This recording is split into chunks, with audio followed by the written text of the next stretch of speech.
Welcome to your ultimate pit stop, Piston Pundit, where we don't just talk torque and tech, we tackle the tremors shaking the economic asphalt beneath our wheels.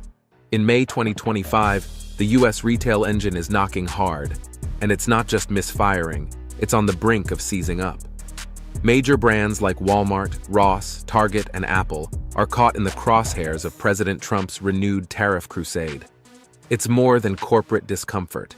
It's a full-blown crisis for the consumer economy. Sticker shock is surging, shelves are shifting, and the supply chain's chassis is creaking under geopolitical pressure. Here's how some of America's biggest commercial engines are sputtering, and what that means for the road ahead.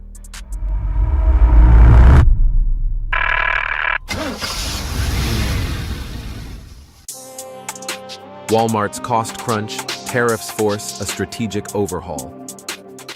Walmart, with over 4,600 US stores and 1.6 million employees, isn't just a retail giant, it's a national economic signal. So when CEO Doug McMillon says price hikes are coming, people take notice. Facing tariffs as high as 50% on imported goods, Walmart is under intense pressure. Over 40% of its inventory comes from regions like China, Mexico, and the EU. Essentials such as groceries and school supplies are becoming more expensive to stock. McMillon admitted the company can no longer absorb all the added costs. In response, President Trump publicly criticized Walmart, urging it to eat the cost. But razor-thin margins leave little wiggle room. Internally, Walmart is revamping its operations. It's shifting away from aluminum-heavy packaging and re-evaluating suppliers in tariff-hit zones. Insiders describe it as a major strategic pivot, one aimed at survival, not just savings. Walmart's ability to maintain its everyday low prices mantra could set the tone for the broader retail sector. If it stumbles, smaller chains will likely feel the shockwaves first. In this high-stakes game, pricing power might just decide who stays in the race. But if Walmart's tightening its belts, wait until you see what Ross is dealing with. Ross under pressure, discount giant feels the squeeze. Ross Stores, a leader in off-price retail with over 2,200 US locations, is facing stiff headwinds from rising inflation and steep tariffs. Known for low-cost designer deals and tight inventory control, Ross now finds its core business model under strain. CEO Jim Conroy revealed that more than half of Ross's merchandise is sourced from China, leaving it exposed to Trump's 25% import duties. As a result, Q1 2025 earnings showed flat sales and a 2% drop in net income. Foot traffic also slipped 2.7%, signaling early signs of shopper hesitation. To offset costs, Ross plans limited price increases starting mid-year, mainly on non-essentials like accessories and seasonal items. But even modest hikes could alienate its price-sensitive base. Wall Street reacted swiftly. Ross shares plunged 11% after the earnings call, and analysts downgraded the stock over structural risks. While the company is eyeing alternative suppliers in Southeast Asia, meaningful change won't come overnight. Ross's challenge highlights a broader retail reality. When low-margin models lose pricing power, it's everyday Americans who feel the pinch. The road ahead for Ross may reshape its future, and that of budget retail itself. But the next brand in the blast zone is no bargain bin outlet. It's the king of premium tech. Before we steer into the next chapter, shift into high gear with us. Hit that like button and subscribe to Piston Pundit for more breakdowns on what's driving the future of auto and industry. Apple's tariff dilemma. Caught between profit and policy. Apple, the titan of sleek tech and global logistics, is now in Washington's crosshairs. President Trump is threatening a 25% tariff on iPhones and other Apple products made overseas, targeting the very core of Apple's supply chain. With manufacturing anchored in China, India, and Southeast Asia, shifting production to the US isn't just costly, it's logistically overwhelming. Experts estimate that US-made iPhones could top $3,000, pricing out millions of buyers. On a recent earnings call, CEO Tim Cook said Apple faces $900 million in tariff costs even before the latest round hits. Behind the scenes, the company is scrambling, exploring supply chain shifts and lobbying for exemptions. But the clock is ticking and the pressure is mounting. This isn't just about dollars, it's about direction. Apple is becoming the test case for how far US policy can push global giants to reshore manufacturing. If Apple complies, others may follow. If it resists, it risks political blowback and market disruption. One way or another, the fallout could redefine not just Apple, but the entire tech industry's future. Now, if Apple's playing defense, how is Target managing to keep its retail engine running clean? Target's tightrope, holding the line without drawing fire.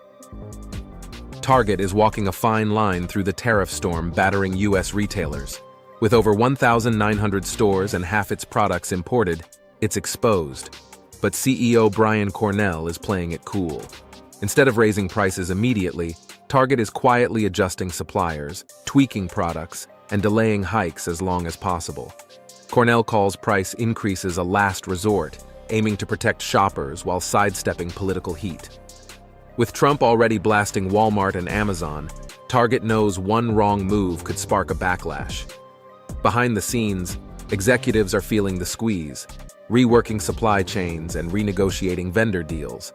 Some targeted hikes, especially on home goods, are inevitable. But the goal is clear: preserve Target's value image without becoming a headline.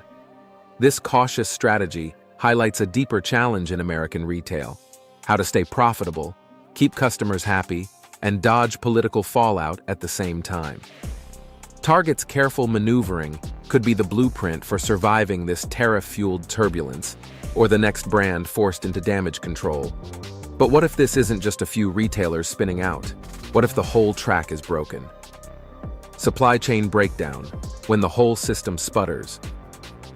The issues hammering Walmart, Ross, Apple, and Target are symptoms of something far more systemic. This isn't just a few corporate detours, it's an overhaul of the entire consumer engine. Ports like Long Beach and Savannah are clogged. Customs processing times have ballooned. Trucking firms are rerouting cargo, and warehouse shelves are waiting longer to be filled. Logistics networks, once the invisible fuel lines of American retail, are now choking under policy-induced pressure. Manufacturers are scrambling too. Some Chinese suppliers are cutting output by up to 70%. Others are shutting their doors entirely. Even Vietnam, once the go-to alternative, is running at full tilt with no room for more business. As one logistics coordinator bluntly put it, we're running out of workarounds. And American shoppers? They're shifting gears. According to Numerator, 83% of consumers are hunting for discounts, delaying purchases, or avoiding imported goods altogether. That's not just smart shopping, it's a market signal. Retailers are feeling the squeeze from both ends. Add in political backlash, from governors warning of a $180 billion consumer spending collapse, and you've got a high-stakes standoff. The administration shows no signs of backing down, forcing companies to evolve or be left behind in the dust. So where does this all lead? Let's bring it home. Verdict: retail on the edge of a breakdown. Whether it's Walmart overhauling its logistics, Ross guarding razor-thin margins, Target maneuvering through political minefields, or Apple confronting a manufacturing reckoning, one truth remains: the American retail engine is overheating. This isn't just a headline, it's hitting households. Groceries, gadgets, school supplies, everything is getting pricier. Families are stretching budgets. Small businesses are holding on by a thread.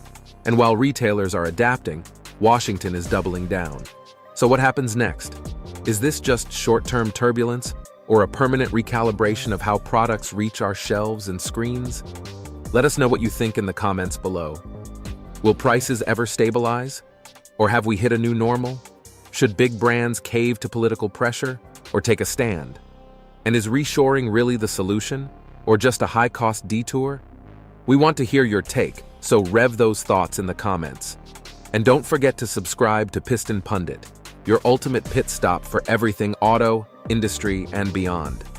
Hit that bell to stay updated on the next round of vehicle news, economic twists, and gear-grinding analysis. Thanks for watching, and see you next time. You can now check out any of the videos on the screen. There's plenty more to explore.